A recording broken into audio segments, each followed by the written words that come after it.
اللہ تعالیٰ فرماتے ہیں ایک عجیب بات ہے کہ جب تم ایسے ماحول میں پیدا ہو جاؤ اور تمہارے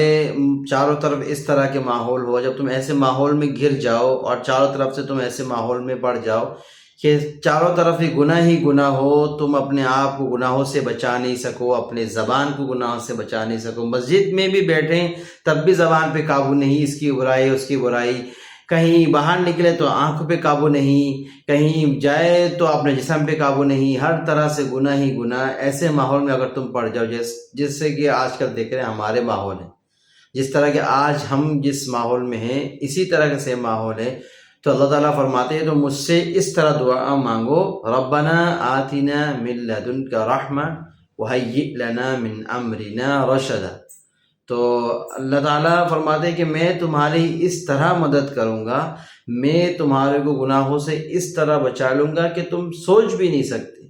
تمہارے دماغ حیران ہو جائے گا، تم دنگ رہ جاؤ گے کہ اللہ تعالیٰ فرماتے ہیں میں تمہاری اس طرح مدد کروں گا، میں تمہیں اس طرح گناہوں سے نکال دوں گا، میں تمہارے کو اس طرح گناہوں سے پاک کر دوں گا، صاف کر دوں گا، میں تمہارے کو گناہوں سے اس طرح نکال دوں گا کہ تم سوچ بھی نہیں سکتے۔